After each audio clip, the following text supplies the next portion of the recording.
Assalamualaikum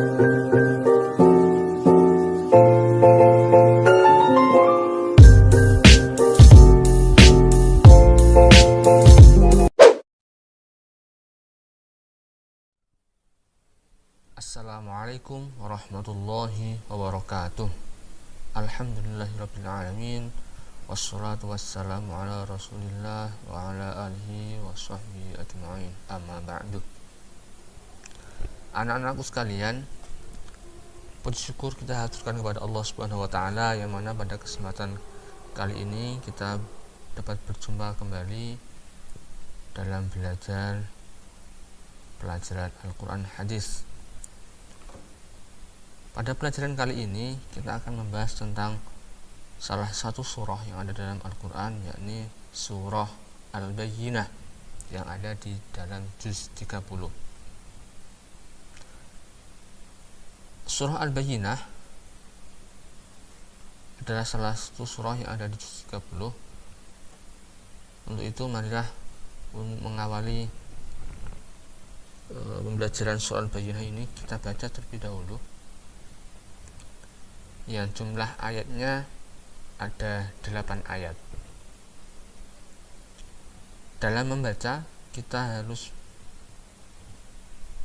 berlatih ilmu tajwid, belajar terus ilmu tajwid agar bacaan kita menjadi semakin lebih baik, semakin fasih dan tartil. Mari kita baca bersama-sama. A'udzu billahi minasy syaithanir rajim.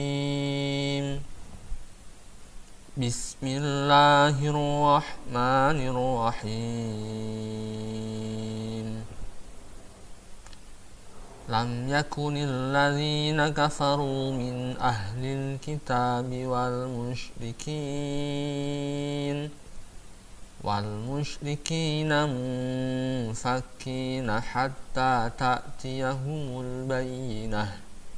Rasulun minallahi yatlu suhufan mutahharah fiha kutubun qayyimah wa ma tafarraqal ladzina utul kitaba illa min ba'di ma ja'atuhumul bayyinah wa ma umiru illa liya'budullaha mukhlishina lahud-din hunafa'a wa yuqimus salata wa yu'tuz zakata wa dzalika dinul qayyimah. Innal ladzina kafaru min ahlil kitabi wal musyrikina fi nari jahannam khalidina fiha ulaika hum syarrul bariyah. Innal ladzina amanu wa 'amilus sholihati ulaika hum khairul bariyah. Jazaa'uhum 'inda rabbihim jannatu 'adnin tajri min tahtihal anhar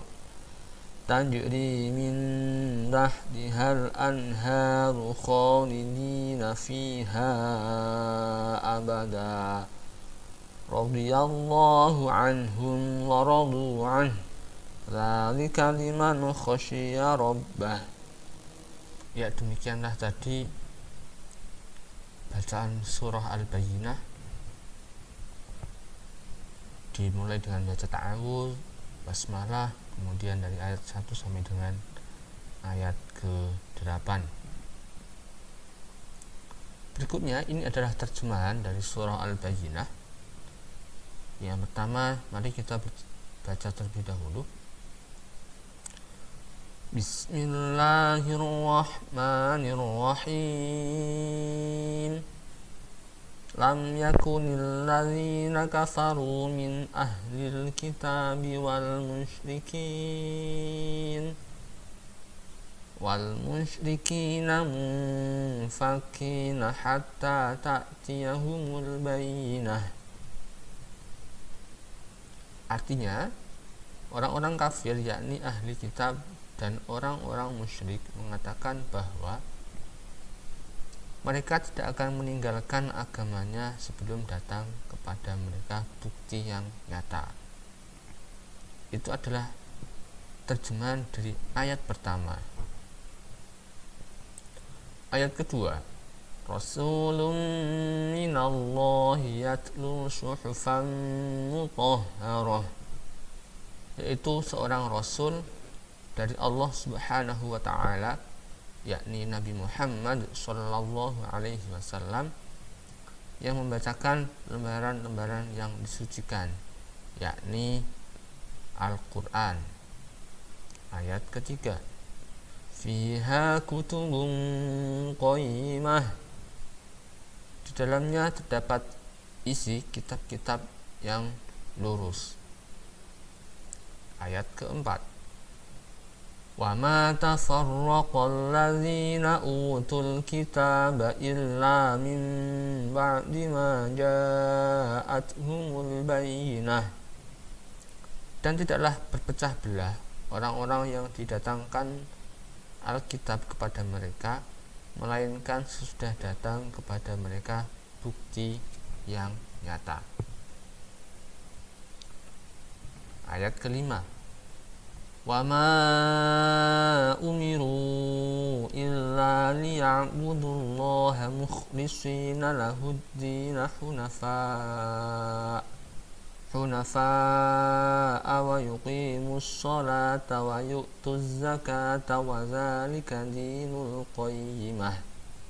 Padahal mereka tidak disuruh kecuali supaya menyembah Allah Subhanahu wa taala dengan memurnikan ketaatan kepadanya dalam menjalankan agama dengan lurus, dan supaya mereka mendirikan sholat dan menunaikan zakat. Dan yang demikian itulah agama yang lurus. Ayat ke-6, innal ladzina kafaru min ahlil kitabi wal musyrikina fi nari jahannam khalidina fiha ulaika hum syarrul bariyah. Sesungguhnya orang-orang kafir yakni ahli kitab dan orang-orang musyrik akan masuk ke neraka jahanam. Mereka kekal di dalamnya. Mereka itu adalah seburuk-buruk makhluk. Innal ladzina amanu wa 'amilus sholihati ulaika hum khairul bariyah. Sesungguhnya orang-orang yang beriman dan mengerjakan amal soleh, mereka itu adalah sebaik-baik makhluk.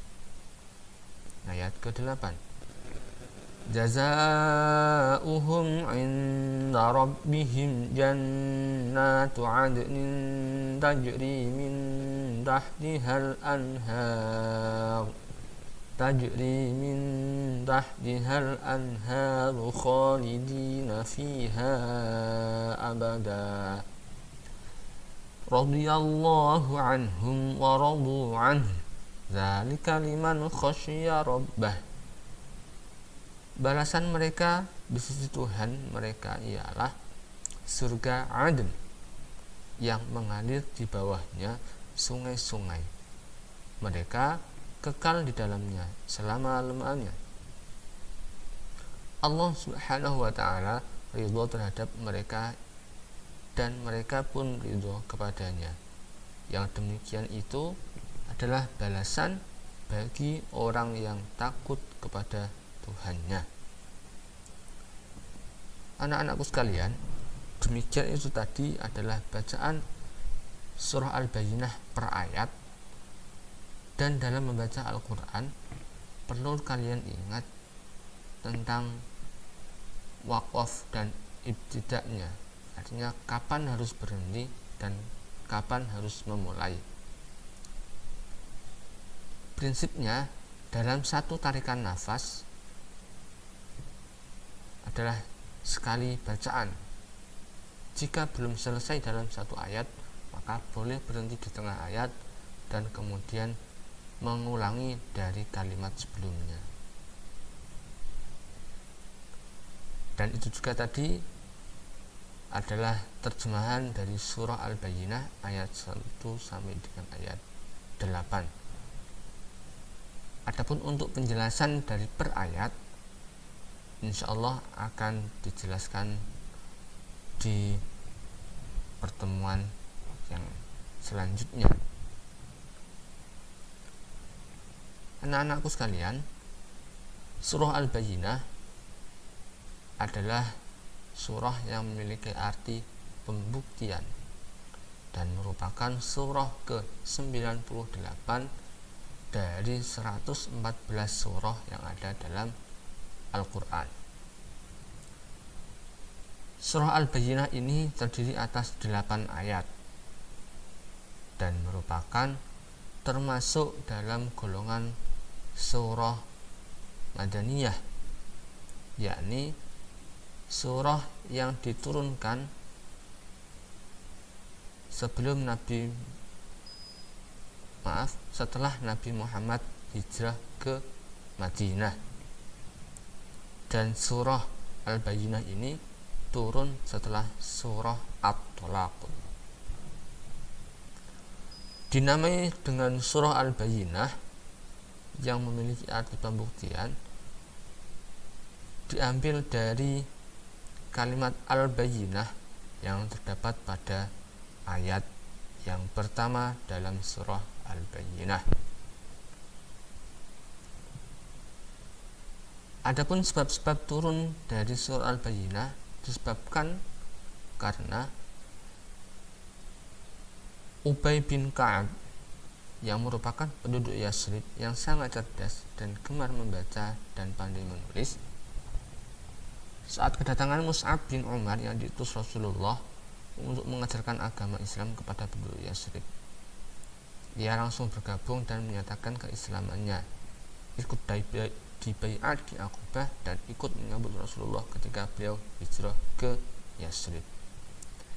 Ini menggambarkan bahwa Al-Quran adalah bukti yang nyata terhadap agama Islam dan terhadap kesucian ayat-ayatnya.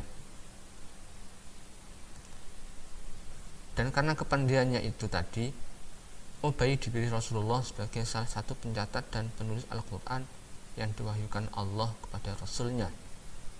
Dia juga senantiasa berada di samping Rasulullah ketika beliau berada di majelis ilmu atau masjid. Nah, itulah kenapa